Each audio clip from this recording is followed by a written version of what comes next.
Hello, everyone. I'm Diego, and thank you for being here. This is the new episode of Unluck Gamer Talks, and I see it didn't save the name now. I don't know why. Sometimes it does it. MTG, Magic the Gathering, because today we talk about MTG, Yes. Magic the Gathering. It's a weird game because Magic the Gathering is both a co-op game and also a non-co-op game, but sometimes is a solitary. It's many things basically because it's 30 years old. But before going into, in case this is the first time that you're seeing Unluck Gamer Talks, I am Diego Cutie. I'm a game designer and creative director. I have worked on many titles. Most recently, Star of Drive and A Quiet Place, and just few days ago, literally few days ago, so really, new. I can literally just say that. I think this is the first time that I say that in ever, basically. I didn't even post it on LinkedIn. It's that I can say that I am the co-game director of La Divina Commedia, which is gonna be a cool project. I've been in the game industry by 16 years now, and I'm very happy. And I'm always here with Uriel. Yeah, so first of all, congratulations for this new position. It's great. I can't wait to actually play the game. Oh, it will And take a lot. yeah, I guess so, but it will be an interesting development. And I'm sure that with you in that position, it will be a great result in the end. I'm Muriel. I'm also a game designer. I've been working on Dino Patrol, and I've been working as a consultant and as a teacher in game design. And I still can't say today, but I think from next week I'll be able to say that I will move into a new position starting from next Monday. So we'll see next week. A lot of announcement today. Yeah, Can't wait to talk about next week. So, things what are is moving. Unlock Gamer Talk? It's me and Uriel that we share our views on different topics on the gaming industry. Sometimes news, and we call that Unlock Gamer News, and sometime about games. And today we are talking on MTG, Magic the Gathering, the original game by Richard Garfield, the original uh, TCG, trading card game. Yeah. Now, there is a lot to say, uh, but why we decided to talk about this game at the start? I want to do this small element because it's not a video game. Well, it is also technically a video game, Yeah, I think MTG so. All, MTG Online, or Magic Arena. But let's say that technically speaking, it's not a video game. It is technically a game. And someone is watching us. Thank you for joining us. Thank you for giving us your time. Feel free to say hi and to leave your opinion, say question on everything. This is a free, open chit chat. And for this event, I have the special virtual background from Magic, of course, from my favorite creature in Magic, Phyrexian Obliterator. Because I only play black. I only play black cards. So that's my thing. But okay, so why we're talking about Magic now? Magic is a very old game. It's almost 30 years old, and I started playing Magic. I don't know, 20 more than 20 years ago because I started in 2003. So 22 years old. Oh, Arius. Hey. Thank you. Exactly. 20-year Magic player. 20 years Magic player too. I love it. I still playing it. I have decks. I have a treasure token here. Always to me. I have. There you go. Virtual of Persistence. Beautiful card, but I had to remove it from my commander deck. It's not good enough. But so why we're talking about Magic? We're talking about Magic because of Uriel, actually. And this is very interesting because Uriel never played Magic. And which is weird because it's a game designer and he likes TCG. I actually introduced him to a TCG that he loves, which is Yeah, Flesh and Blood. flashing blood. And we play together sometimes when we meet face to face. So why we're playing about Magic? Because for the first time, Uriel, and I will let Uriel say why. Shame on Uriel. Yes, a bit I Yeah, agree. I Yeah, a know. bit I agree. Shame on me and on my cow and on my family. For the first time, Uriel is a bit interested into Magic, and I thought this was a great thing to discuss. Why? So tell us. Yeah, basically, I've been curious about Magic for the last, I don't know, 8 years at least, because I've been playing Yu-Gi-Oh, Pokemon, One Piece recently, Flesh and Blood. So I've tried different trading card games. I've always been a little bit in fear of Magic because it's a big game with a lot of history behind. So getting into it, it's not extremely easy. And in my small community of friends, not many of them play Magic. So I should have gone to a public place and started playing with unknown players. That was not my cup of tea. But But very recently they announced the new collaboration between Magic the Gathering and Avatar: The Last Airbender. Now, Avatar is one of my favorite anime of all time because, of course, it is. And they finally did it. They they tricked me into getting into Magic. So I'm pretty sure I will buy one or two boxes of pre-constructed decks, and I will finally try Magic. As Diego said, it's super important, especially for a game designer, to know at least Magic, because with all of those years of experience behind, any kind of mechanic that you can think of about card games, probably it's in Magic somewhere. oh yes, we can discuss So about that. yeah, so it will be a very interesting experience. It is. And let's start with and why does discussing? Because I say I play Magic by 22 years now. I started with original mirroring. You touch one of the most hot problem Magic at the moment. Exactly, Universe Beyond. Yes. Exactly that, and that's why we're discussing it. It's super interesting.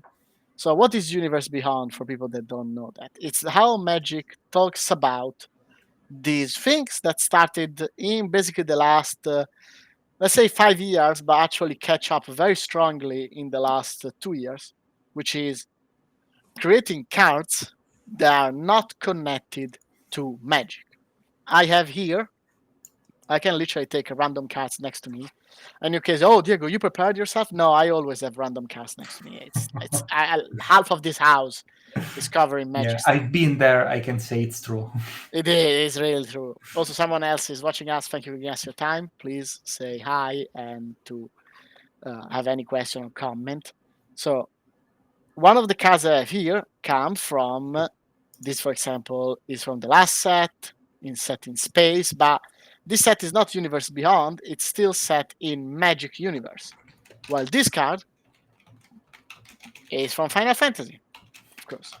Is Zidane in the original. In Italian is Gidan, and is from Final Fantasy 9. Now, Final Fantasy has been the highest selling expansion in the history of Magic, and so much that is basically unbuyable. Like everyone wants to buy it. And this set is called Universe Beyond. It's basically when Magic takes something, a different IP, intellectual property, and does a set on it. Now, this thing started many years ago with secret layers, which were just reprinting of cards inspired by other IPs. So the card was still Magic originally, but reprinted it with a new draw, a new image, and new things. And then he expanded into special set that were not legal. Oh, this set is from an IP, but it's not legal. And then full set that are full legal. And now we are at the maximum, which is full set that are legal, that are the most successful, and they are a lot of them because we have Final Fantasy. We know we have Spider-Man. We will have Avatar, and there are very big confirmation, not 100%, but very strong possibility that we will have Star Trek. So 4 big sets of stuff that it's not Magic lore. And now some people loves it, and some people hate it.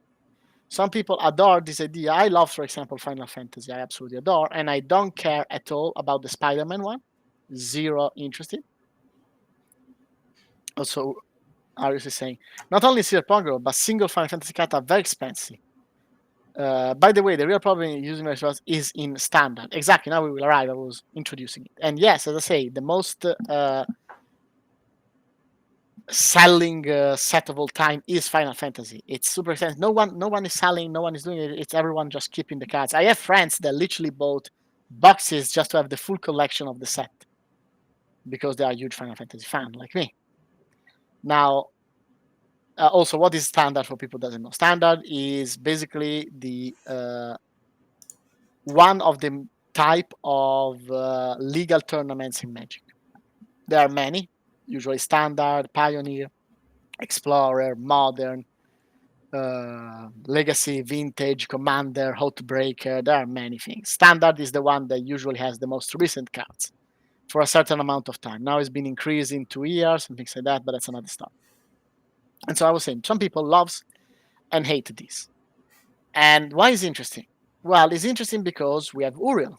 That is the perfect example of someone that would have not started Magic, but now is thinking because of Avatar, which is, as Uriel said, his favorite. And from your point of view, the player that doesn't play Magic, what is interesting about Avatar? Is the cards, is the effect, is the images, is just the fact that you can use the IP in a different way. Okay, for me personally, it's an excuse. As I said before, I've been interested in Magic for many years now, but I've never had the right leverage or push or nudge to actually get into it for real. Now I have. They took something that I really loved. I've seen the success of the Final Fantasy set, and I want to get into it.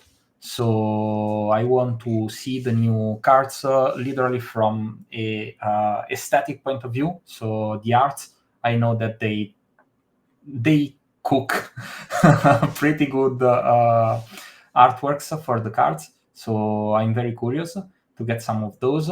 But also I'm super interested about the mechanics because in a previous set, and I know this because I've been talking to you and because I still try to be updated on these matters, even if I don't actually play the game. So I've read around that they find a very interesting and smart ways to implement the narrative of the new IP or the new IP into the mechanics. So I'm very very curious to see what they will do with the banding system. With they literally already have it ready. They have four banding system and the colors in Magic. So will they match like 1-to-1? I don't know, air to white, water to blue, fire to red, etc. Or will they change things up? So I'm just interested in seeing. Oh, sorry, I forgot to put the. No, don't worry. Uh, It's the first one after we came back from vacation, so yeah. a bit of junk. It's expected.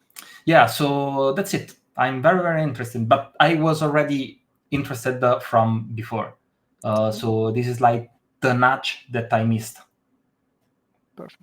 Now, before saying I want to ask the audience, the one who's watching us, what do you think of Universe Beyond?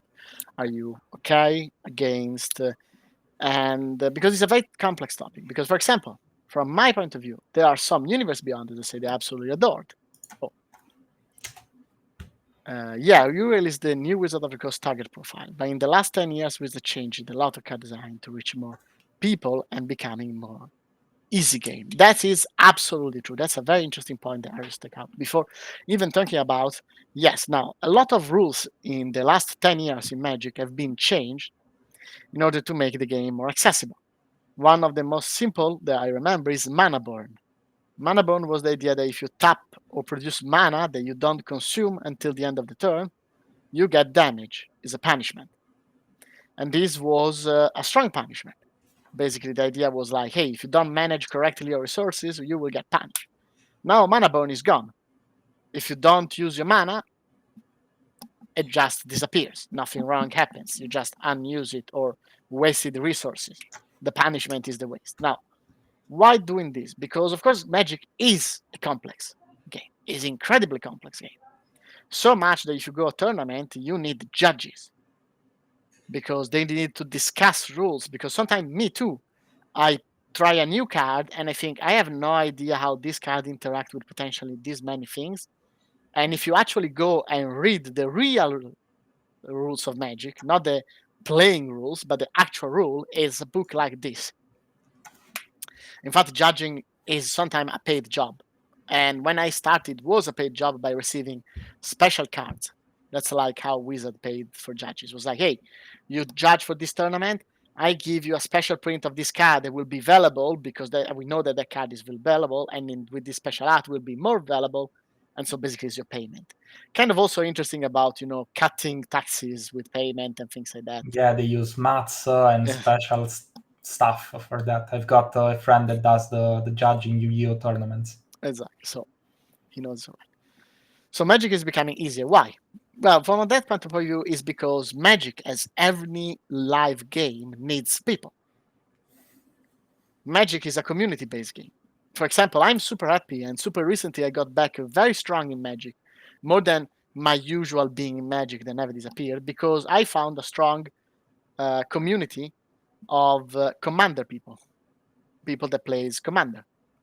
And this brought me back into Magic. Now I go 2 times a week playing Magic, sometimes just for one, because there's very active community in Commander, very close to where I live, like 10 minutes by car.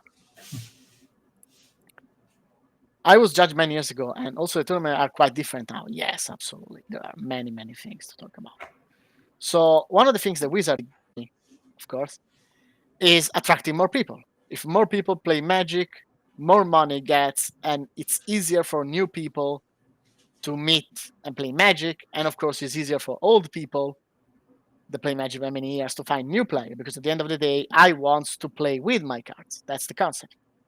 I just don't love to watch them, which I do love. They are absolutely gorgeous. But also, I want to play them.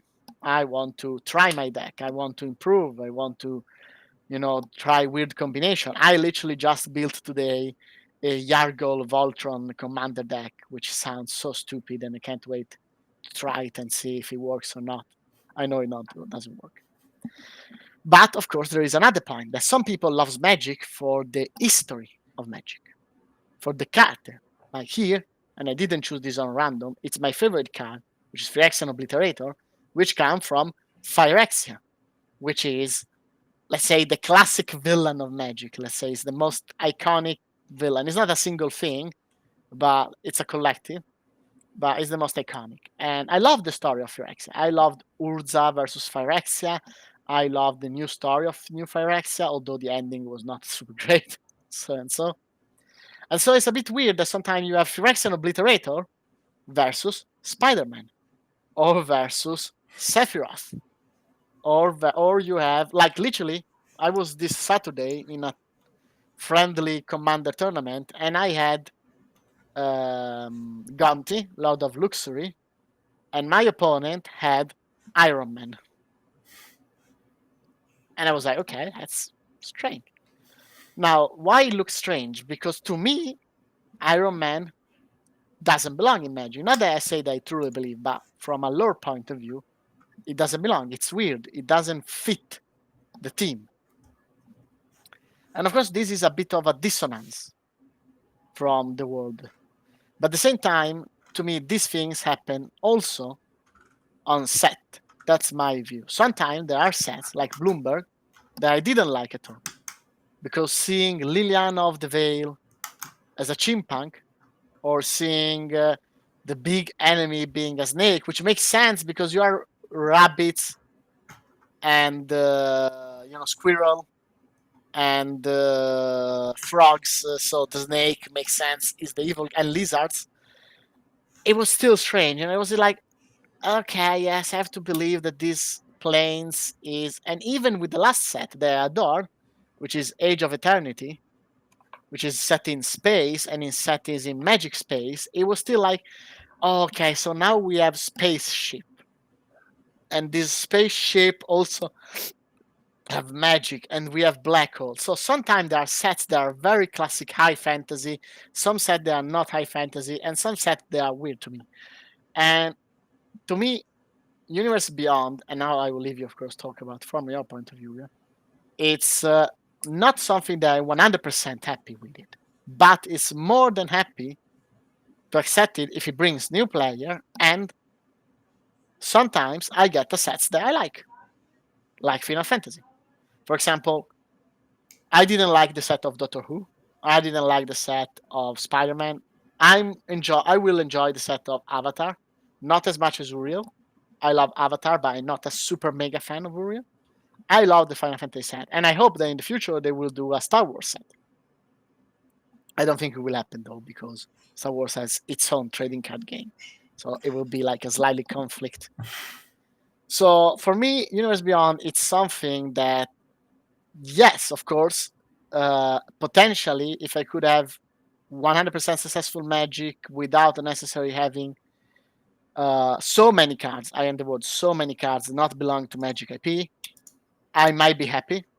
But seeing how much as Magic Reborn in the last few years, also thanks to this influx of new player that do enjoy playing Iron Man, I literally 2 weeks ago played someone who was playing Daenerys Targaryen, a deck that was creating dragons, and then at a certain point, I played a card that was like everyone sacrifice a creature, and the player with Daenerys sacrificed Daenerys Targaryen. I said, "Ooh, that's a very Jon Snow move."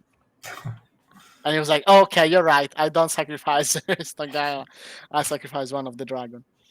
So it's something that, yes, I understand that it's not 100% Magic anymore, not in the sense of the history of Magic, but many players means more people play Magic. That's the only. The problem is that all Magic's lore as actual audience doesn't like. So Wizard need Universe Beyond to reach more people. Exactly, that's what Zach is saying. And also Universe Beyond create stories that people know, because once again, I love Phyrexia, but I'm pretty sure that Uriel does not even what Phyrexia means. And he I've confirmed. got no idea. So some people saying, "Oh, look, that's a Phyrexian guy." It's probably more difficult to understand than saying, "Hey, that's Jarvis from Iron Man," or "That is the Mandarin," or "That is Doctor Octopus," or if they will ever do, I don't know, Batman, everyone knows the Joker. You don't need to know the mother of the machine or the father of the machine, which I love as a concept, but it's more complex. And I talk a lot, so Uriel, please tell us from your point of view what do you think. Yeah, so obviously I'm not that attached to the Magic lore because obviously I don't even know it.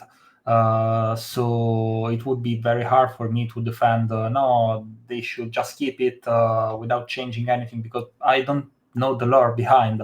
I can imagine that for someone that has been a loyal fan for many years, seeing all of those changes happening inside the community and inside the game and the lore, it can be frustrating because I've seen it in other situations, so I can imagine. But I think the interesting part of this phenomenon that is going on is that it's transforming Magic the Gathering from just a game to a whole cultural product. So many people that would have not played the game or even known the game, now they at least know what it is. It's becoming a cultural movement more than a game. Now, an interesting question that may arise from this point is it a good way to diversify revenues for Magic for Wizards of the Coast, or are they just risking diluting the brand? Because of course, if the core lore and characters and stories and everything that has been around in Magic for many years now gets diluted inside all of these new IPs that, as Diego said, they tend to be stronger because everyone knows Star Wars, Marvel, and many others of the collaboration that they did.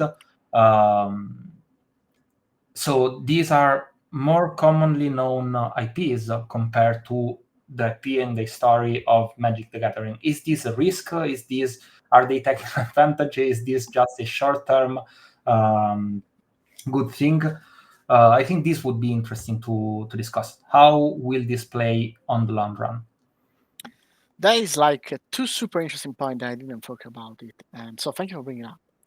And I want to comment on this. That's actually a super interesting point, which is, of course, if you use other people IP, you need to give cuts to this IP. But also, as Uriel said, you're losing your own IP, which is a risk because, of course, if I need to continue to have deals with other IPs to be relevant, then I can't advance my IP, which will be stronger because that's one always a conflict. Remember, then having an IP, it's money basically.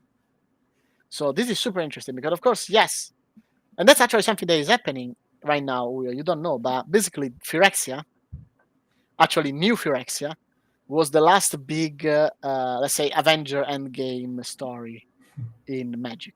Okay, we had the Phyrexia, Nicol Bolas, then new Phyrexia. We had also smaller one, and no one. And right now, like in Marvel, no one knows what is the current villain in Magic.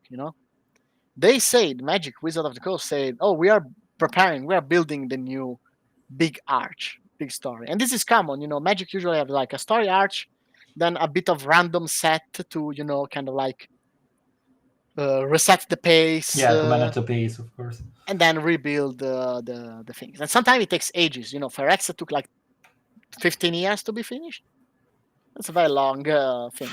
But of course, if you have then Spider-Man, you have Final Fantasy, you might forgot about that. Absolutely. So that is one point. And the second is another one, before talking about what Arius is commenting, which is super interesting too, but I just wanted to comment on yours, which is being relevant. It's super interesting. Let's think about World of Warcraft. World of Warcraft tried to make a movie about World of Warcraft, which was a terrible movie, but still tried. Um, League of Legends made instead the very successful Arcade Season 1 and Season 2 that became very successful and brought people to League of Legends, but also in general, people like it. Of course, we have Star Wars that is an IP that became everything: video game, trading card game, movies, Merchandise, the Clone Wars. merchandise, exactly, lunch boxes, literally everywhere. And also we have Marvel that did the same things, but also we have smaller game that became also IP outside, like The Last of Us, which was a huge success, and then it became a TV series, and probably in the future will become a movie and things like that. So one of the strengths of the IPs is you evolve them. You octopus style, you bleed into other media in order to cross mediality. Oh, I'm a fan of the movie, I might start the trading card game. I mean, Japan does that all the time. Pokemon with the video Yeah. game, with the anime, the manga, Yu-Gi-Oh, things like that. Now, and that's very interesting. As Arius says, and he commented before, so I will.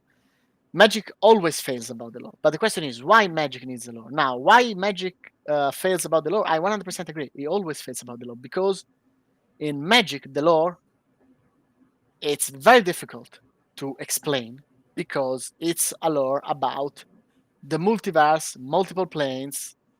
Now there are complete things. For example, I could think that you could do a movie about Urza. It would be a beautiful movie because Urza is a hero who then become a villain, who also does eugenetics, but for the good, who also is a kind of a Nazi, but for the good, but is also still kind of a Nazi, and his brother is kind of like the same thing. So I think you could actually make a movie about the lore. But the real question is what Arius is saying, which is why does Magic need a lore? And the reason why is because some people enjoy the lore. I have a favorite card. I love Phyrexian Obliterator, not only because it's the blackest card by design that you can think about, but also because I still remember the flavor text of Phyrexian Obliterator. The original flavor text was "Behold the blessed perfection." because in Phyrexia lore they want to achieve this perfection, which is creating monstrosity with the technology. So the blackest card by Dan, which I love it because it's black in 100% of the gameplay effect, and it's cost 5 blacks, which is a lot of blacks, is also presented with a flavor test of behold the blessed perfection. And I love it. Or think about Ravnica and the guilds. Some people love certain guilds because of what they represent. Oh, I love Rakdos. Oh, I love Golgari. No, my favorite D. No, I am Azorius. I'm the law. I'm things. So basically, magic can be identified as both from a mechanical point of view, which is I like black because I like this style of gameplay, but also from a thematic point of view. I like big creatures. I like smashing things, so I go green. Oh no, I like this concept of being in line with nature. Once again, Llanowar elves. I remember it. Original text: one broke bone for every Tweetle broke. So the idea was like the elves break your bone for every branch that you walk upon it. In italiano è un ramo spezzato per ogni ramoscello calpestato. And I read that card, I don't know, 22 years ago. But before player wants good cards, yes, absolutely. Player wants good cards, absolutely. Yes. Of course, that is 100% true. But not only that. For example, for me, I always wanted good cards, but I always wanted to play decks that I like. And this is connected to what you were saying before. And now I can actually talk. Also, someone is new, please join us and say hi, tell us what you think. And is yes, now lore is more important than in the past. Absolutely true.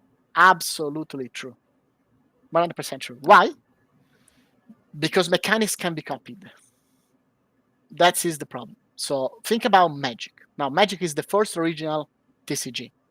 But at the same time, we say that me and Uriel both played. I played Pokemon. I played Yu-Gi-Oh! I played World of Warcraft TCG that basically no one played. It was me and 3 people in Blizzard that played that game. No one played it. I play Flash and Ball. I played Hearthstone for a long time. And Legends of Legends of Runeterra. Runeterra, the One Piece game. I want to play the Star Wars game because Star Wars, of course. I want to play Darth Vader. And so the point is, many of these games have a Lorcana. I also tried Lorcana. I do not enjoy Lorcana, but I tried Lorcana. And many of these games have a thing that is called relevance on how they are a magic clone, basically. Oh, they have mana. Okay. They have land. For example, World of Warcraft TCG was a very much of a magic clone. He had lands. Okay, not exactly lands. It was a bit different, but lands, basically. And oh, you played it. Okay, so okay. Thank you, Zarius, to be part of this 4 people now that played that game. So the problem is that mechanics can be copied. You know, the fact that cast codes resources, you can copy that. Every basically TCG has a form of that almost. The fact that you have cards in hands, same thing. The fact that you can, I don't know, discard, or you have big creatures, or you have ability like trample or vigilance. All that stuff existed, or death touch, or death rental, like the Hearthstone. All that stuff is being invented by Magic, but it can't be put it in a vault. Once you create a mechanics can be copied. Tokens. Everyone has tokens. So everyone can have these mechanics. So why they need lore? Because lore can be protected. Because if you like the lore of Magic, or you like Commander, or you like Phyrexia, you have to play Magic. Is where it is. And as Uriel showed now, if he wants to play Avatar, he needs to play Magic. He's not going around at the moment. Maybe there will be in the future, but at the moment, that's the thing. So why also Magic is becoming easier and more casual? Because exactly of that reason. Because people want to play Iron Man and have fun with Iron Man. And of course, in a tournament is more difficult, but in Commander, which is a more casual experience by nature, is more luck based. Of course, unless you're playing CDH, let's say that you stay in buckets 2 or bucket 3, it's more doable. And actually, something that we will discuss. I can't say that, but I will say that to Uriel now, which we will do another talk of this, and I want you to say, after you will try Magic, how close is to the other game that you played. It will be Yeah, super interesting. I know there are many similarities. When I was learning the One Piece game, I immediately recognized many of the magic aspects that I know. And in my opinion, some of those were improved in One Piece. For example, the mana management. I know Oh that yeah, in Magic you need to draw your mana that your lands or whatever it's called. I don't remember right now. You need to the Terra. You need to draw them from your deck.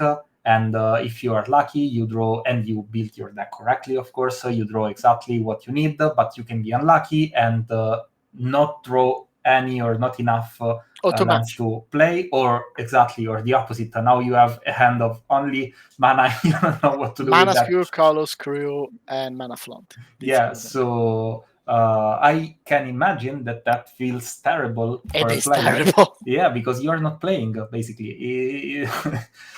So that feels terrible. And the solution that they found in One Piece is basically similar to something that happens in digital games like Hearthstone that you mentioned before. So you have a separate deck for your mana, the Dawn they are called, and you just draw from that deck. Each turn you increase your mana and you have it at your disposal. So I find that system more efficient, more pleasant to play compared to the risks that are involved in Magic. So yeah, it's exactly as you said. Creating a mechanic means that now everyone has access to that mechanic. They can just copy it, they can improve it, they can change it, they can do whatever they want. And also, as we were playing Flesh and Blood, we find many similarities. So that's the thing, and it reminds me of the story of the history of video games.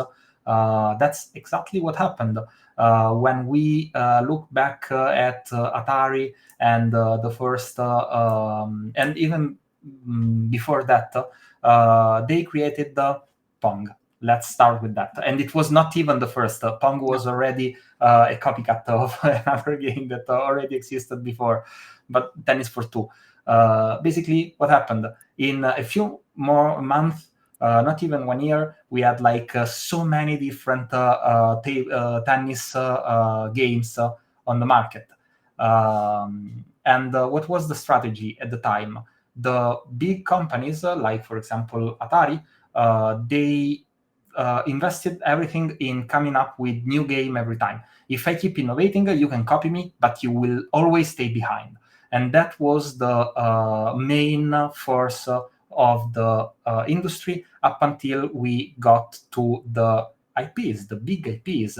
We started seeing strong IPs, and now it was not only a matter of mechanics that you can copy, but you cannot have Mario because Nintendo will sue everything out it's of true. you. And actually, people created their Mario, their Sonic, Yeah, Link, Crash, still Nintendo, Link, but yeah. Ratchet and Clank. And the war shifted from a mechanic and thematic to an IP and mascot war. So it's interesting to see that those are the dynamics. So we will see the same dynamics in different mediums. It's true. It's absolutely true. And what you said, it's 100% because, for example, every time I play a TCG or a digital TCG, and now after that I will answer to Arius, which said a very good point, which is I always recognize the magic influence in the mechanic. Oh, this is trample, or this is must be blocked, or this is infect, and many, many, many others unique keywords and magic invents, which, by the way, is an incredible difficult job.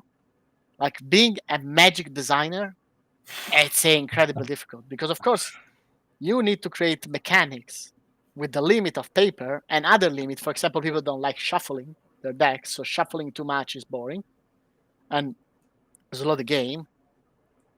And you have 20 years of mechanics before you, okay? More than 20, like 25, 27 now. So it's difficult to invent. It's very, very hard. And yet they're still doing it. So being a Magic designer is incredibly complex. Plus other things like balancing and finding the right card, blah blah, many many other things. But still very difficult. But basically, I always recognize the vision. But sometimes I always see things, then I think, oh, that would be cool in Magic. I would love if Magic copied this mechanic. But as you say, IP cannot be copied. Phyrexia, which is my favorite lore, and it always been my favorite lore. From the time I discovered Magic, I started Magic with the original Mirrodin. For people who knows Magic, it's 2003. And when I discovered Magic, of course, the first Phyrexia was already finished at the time, the story. But then I discovered the card of Phyrexia and I read the lore, and I love it. And I was like, oh my god, they had a book at the time already. They had a book about the lore. You could buy. Maybe I can show one. Let me show MTG books lore. And there we go. Here we are. So let me just share the screen. Second, there you go. And here we are. So these are all books from, this is literally from Apocalypse, which is a very old cycle. Plane Shift, a bit more modern. Still old, of course. We're talking very old books. Let's see if I can recognize anything here. Arena, The Cursed Land. So all these were stories because all Magic is created by story. That's not many people knows that. This is Edda. This is Mirrodin. There we go. This is Mirrodin, Guild, Ravnica. Also, set were in the past. Set were created in 3 spaces. This is Kamigawa and Brothers War. There we go. This is basically the entire story of Phyrexia. Starts from probably this book, and it goes up to probably this book here. No, Nemesis Continue, Invasion. Probably up to here. Not Torment still. Probably here. Up to here. So like you can see, it's probably 2, 4, 6, 8, 8, 16. So it'll be around Gian, 20. I think you are showing different thing than what you're seeing because Oh, you I are know. pointing. Why it's not showing that? Oh my god. Well, sorry, there was this image and I wanted to. You're not seeing it right now? No, I still see the Oh, Google sorry. search. Let me reshare because of course you open a new one and it didn't share it. There we go. Okay, now yeah. Sorry. Tell me when it's happening. And I will say the entire story of React starts from kind of this book here. Mm-hmm. 2 books, 10 book up to here, and another 8 books, so 18 book, and finish here. So around 22 books for the original Phyrexia. And I read it. Not all this book, of course. I read it on Wikipedia and other things for the time. But I read the story because I love it. So Magic always had story because the set get designed by the story first. So there is some writer, and this writer creates the story, and then from the story they creates the cards. And then the designer make the card and the mechanics based on the card. Now, of course, this process is not like instant. It's like there are people that are writing the book of the next 10 years, and some of this book gets cancelled, and then you're doing it. But what Arius was saying, it's true, which is good cards were always important. So people love the story, love the text, but the story was a how can I say inspiration for the designer. Oh, let's write a story so we get inspired to create mechanics from that. So this is now it's of course the lore is super important because what Uriel was saying, the story cannot be copied. Phyrexia and the idea of robotics eugenetics, basically, because at the end of the day, that's kind of like how I can monstrosity through eugenetics in robotics. It's solving the only Magic we'll have. Same with Nicol Bolas. Nicol Bolas, the dragon god, and he's kind of like twin brother that's kind of a spirit, but also is real, but it's not entirely real. It's a bit Fight Club thingy. So that's only Magic, and it's Ugin and Nicol Bolas. That's it. There's nothing. No one else can copy. Now talking about what Arius was saying. Yes, this is what we said at the start. Magic is becoming more accessible. It's becoming more accessible because they want new players. Magic is a difficult game. Now, as I say, I played many games and I still play a lot of trading card games. I can pick up a trading card game very easily, fairly easily. Uh, Old school Magic was very difficult to pick up. It was very easy to do what you're describing, making just giant mistakes that completely destroyed the experience. Very simple, very doable. And of course, people don't enjoy that. They enjoy not necessarily winning, because of course, if we play me and Uriel, there will always be a winner and a loser from nature. But people prefer to lose by the perception that the other had better cards than I lost for my mistakes. That's why counter magic it's still something that people hate unless you are a counter player. Because counter magic is something that you can actively play wrong against. You didn't play around the counter. And that's your mistakes. It's not the player mistakes. It's your mistakes. Instead, saying I played creature A and Uriel played stronger creature, that's not my mistake. It's just Uriel has a stronger creature. It's just what it is. It's I couldn't do anything better. I played my strong creature. Uriel had stronger creature. That's just what it is. And this is accelerate in Commander, which I play and I love, absolutely adore Commander. But Commander is a 4-player, so 4 people one against each other, and free for all. And of course, in Commander, it doesn't matter if you have a great deck or if you have a great player. It's not enough. You also need luck, because there is a thing in Commander which is politics, which is the arch enemy concept, which is if you're playing super well or your deck is super strong, well, the other 3 player will beat the shit out of you. And when you are done, they will compete against each other. There's a lot of politics, let's say, in Commander, which is why I adore this format. But also is the reason why sometimes if you lose, you're feeling less bad because there was nothing I can do. There was 3 people against one. Doesn't matter how good is my deck. It's 3 people against one. I can't do it. Anything about that. I actually love playing the arch enemy. Many of my deck are designed for me to be the arch enemy, and because I enjoy this play style of like fighting against the odds and things like that.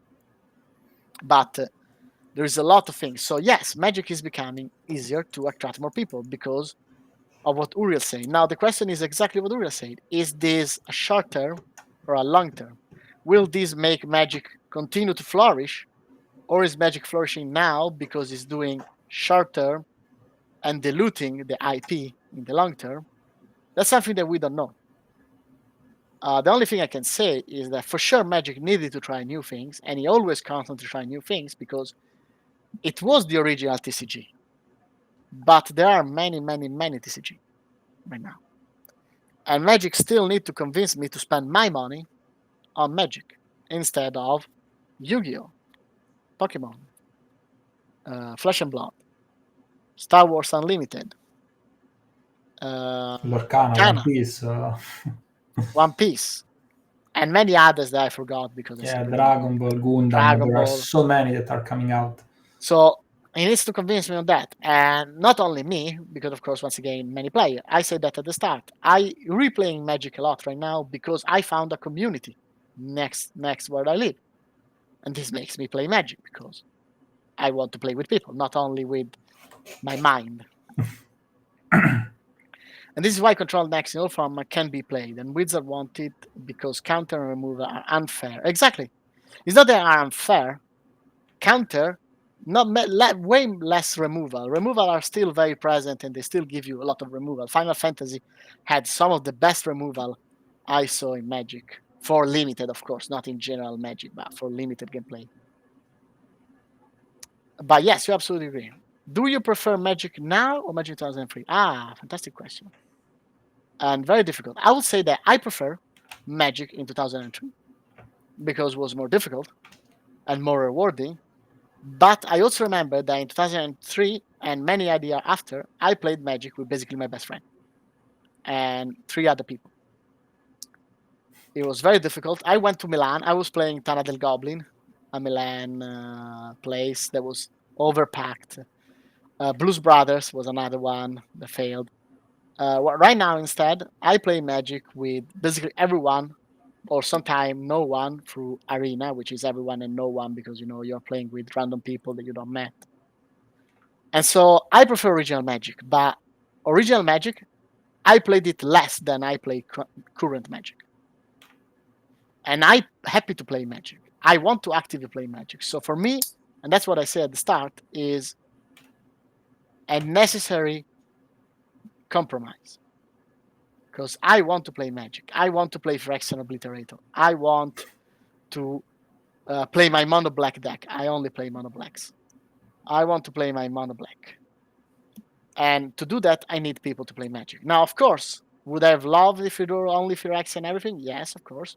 But I can't wait to play with Uriel, and he will play Avatar, and I will play the Fire Nation in mono black. So only evil people that will attack his Avatar deck with many removal, like 20 removal, and kill Aang many times. Because I have a better solution than just putting Aang on ice. It's to kill it. Yeah. You are imagining that I will play Yang, but I probably will try finally the mono blue deck that everyone has been hating on for so many years. You must play pre-modern format. Yes, no, of course. Mono black in modern not doesn't exist. No, of course. But in standard, it's still a very strong deck. And also in Pioneer, sometimes you can find good mono black. But so you're gonna be the water bending. I'll see, but probably yes. You will be the bad guys in the next expansion because, of course, there is Among Oh yeah, Amon. Sorry, all no, the Amon, which is blood yeah, the bending. That Legend will of be Korra. red. So we went a lot longer than usual because Magic is super Oh, complex, yeah. and we will do another one because there are so many points. There is one point that I wanted to discuss, still connected to Universe Beyond, which is Universe Beyond attract collectors, which makes cards expensive. Yes. Which means that sometimes you want to play a card, but it's too expensive because people is collecting them instead of playing them. Maybe as a card that is a shit card, but you don't find it. But it's another topic I say because we are Yeah, linked to so many interesting pre-modern, things. yes. Scarcity, fear of missing out. There are so many things connected There is a to literal that. card called Fear of Missing Out. Yeah. Because there's been the horror set, which I loved, by the way. It was fantastic. And one of the cards was the Fear of Missing Out, the FOMO. they made the card out. They of made the card. It's actually a this strong book. card, to be honest. Not super strong. It's a strong card. And they made one of the strongest black card, Volgavoth, which is incredibly strong. It's like super powerful. But as I say, I could talk about Magic for 300 hours non-stop because I love Yeah. it. But We'll do another episode. exactly, we will do. I think it's interesting, and we will see evolve it because I'm also sure that the current Magic is not going to be Magic in 10 years. I know that when I will have kids and I will play Magic with them, it will be still a different Magic. And so me and Arius, we will have lived the original Magic. Actually, Arius more than me. Then there will be the Magic that we both played, this current Magic, and the next 10 years Magic that whoever knows what is going to be, because the point is that this game is a live game, is a live service, and it needs to stay alive. Also because I have so much money in Magic that if it dies, then all my cards, lose the investment value. Yeah, the famous investment pack. That's why you buy it. Of course, of course, of Yeah, course. That's why I have these cards for investments. Absolutely. It's 100% that. yeah, that's the reason, of course. But thank you for everyone Copium. participating. Yeah, Copium. Oh my god, so much Copium. Absolutely. 100% Copium. So thank you everyone for participating to this episode. Very long one, very beautiful one. We will definitely do another one because there was a lot of people. There was a discussion. Thank you for Arius to sharing. And I think we all at the same way see the same thing. It's something that like old player Magic still may prefer old Magic, but they understand that it's necessary to have new Magic to have Magic. Otherwise, Magic will die. and there will be no old or new. And for Uriel, he will play. We will do it after Avatar. I don't know when it get released. When it get released, they already said it or not? I think they did. I will tell you in a I don't moment. remember honestly. I've got one of the videos announcement here. I will just go to the end. No, pre-order now. It's Okay, not well, it will saying. probably be in 2026, so next year. And so when we'll do the next one, just after the release of Avatar, so Uriel will have played a bit of games, and Uriel tell us what he thinks of Magic, current Magic, of course, and how he sees Magic compared to the current. Because what, for example, Uriel said about One Piece that he already told me in another time because we were discussing it, I love it because I absolutely hate lands. I hate lands. I'm sorry, I hate them. Mana skew, mana flawed, too many lands, not enough lands. It's a very beautiful part of deck building because you need to be good and make a good deck with good amount of lands. But God, I hate them because sometimes if you draw 3 lands in a row, you want to kill someone. I lost games because land, and I lost. All my advantage was gone. And sometimes opposite. Oh, if I need just a third land, then it will never ride. So November. Thank you, Arius. Okay. So it will be after November. So probably mid of November or whatever. We'll see. Yeah, we'll need to meet up somewhere Yeah, in Italy or elsewhere. we will play, as I say, I will play the Fire Nation. Obviously. Obviously, exactly. So thank you everyone for following us. We did almost 1 hour. Thank you for giving us your time. Thank you for following us. Thank you for participating. Super interesting, especially thank you to Arius, which actually put out very good point of discussion. Yeah. Very interesting and very good point of discussion. And see you next week with or a news or another game. We'll see. We'll decide. It's always a unprepared chit chat. Thank you. Bye-bye. Bye.